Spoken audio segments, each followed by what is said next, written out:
never described me as a political commentator, so I guess it's always the first time.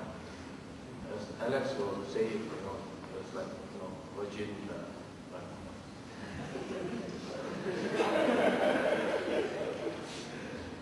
I think the previous speaker was really great. Okay? I learned something that I will never forget.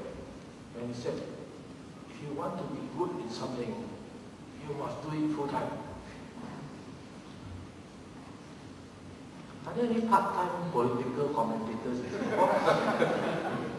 Well, a lot of people like to tell you that aren't, because it has always been the position, right, that if you want to engage in political comment, you must enter politics. You must be full-time. So I think I'm probably the only part-time political commentator around. I also enjoyed Alex's speech tremendously.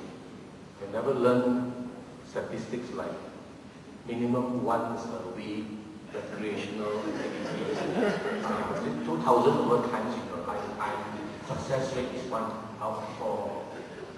Alex is a great guy, but it's very hazardous having a friend like he wrote, the first time he wrote an article, it's the only article he wrote for the online citizen.com. And he starts something like this. Yong Xian approached me many times. He tried to impress me, but, and then he went on like that for like 2 paragraphs. Finally he said, I succumbed. Actually, he was writing an article about healthcare issues in Singapore, and I've been trying to interest him about healthcare statistics. So someone pasted only the first 2 paragraphs and started circulating it to my friends. So now maybe people call me by some other name, I don't know. Actually, I was quite amused after lunch when this tall, handsome young man came to me and said, excuse me sir, can I put this thing under your shirt and come out on top? This thing is the mic out. Initially, I was a bit alarmed, and then he said, oh, can I take off your button? The first thought that came to me was, is Alex around? He was just right behind me.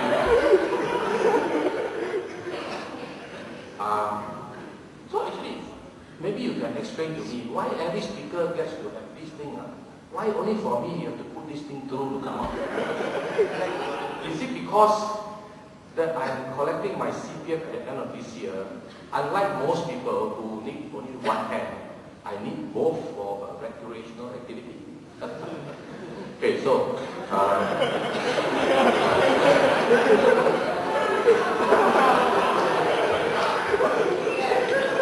that's the problem when you listen to Alex in the morning. The words become very fertile.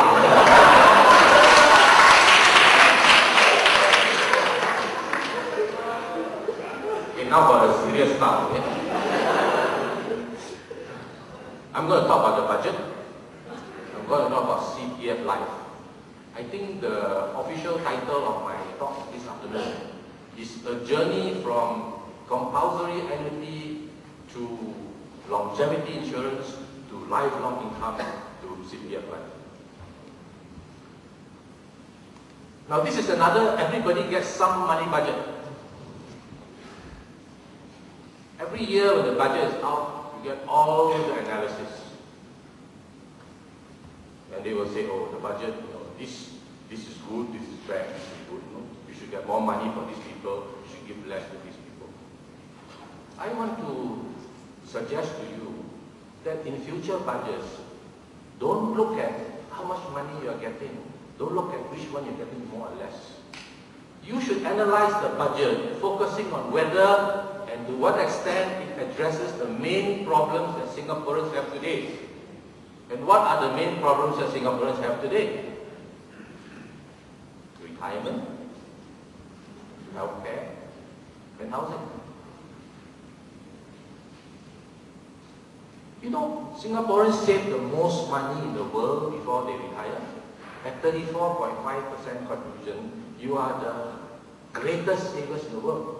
But practically every study or survey shows that Singaporeans also receive the least amount in retirement.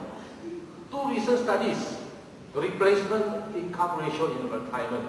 Singapore is the same as Indonesia. A very recent study, 2 months ago, disposable income after paying for household expenses. Singapore was only about $100. The US was $2,000. Switzerland was $1,000.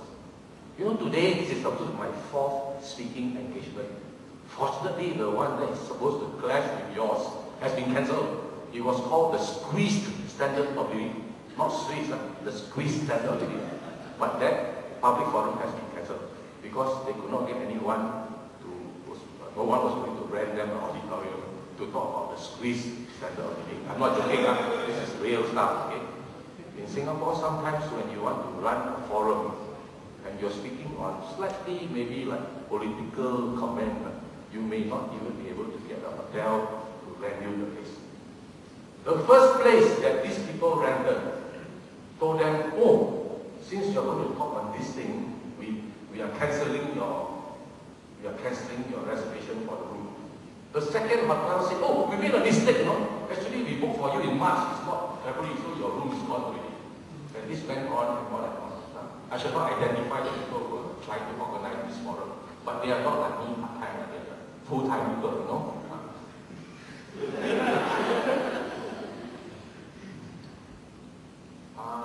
The earlier speaker mentioned something that struck me. He said, what's the point in life if I know exactly how much money I'm going to make, you know, like his father or something, right? So let's look at how much money Singaporeans are having when they retire. Look at the screen.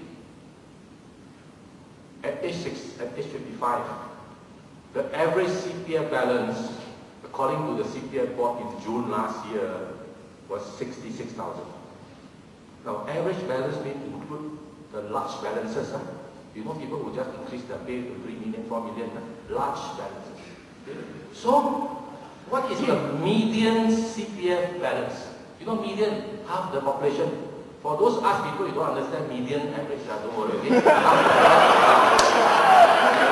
It's better you don't understand, because when you do, you cannot sleep. You know? No money. So, just stick with the things that you read in the newspaper. You know? By the way, please don't miss my comment in the Swiss Times Insight today, where yours truly is quoted as saying, is there any country in the world that excludes the bottom 25% of its population in this national pension scheme? Only one, uniquely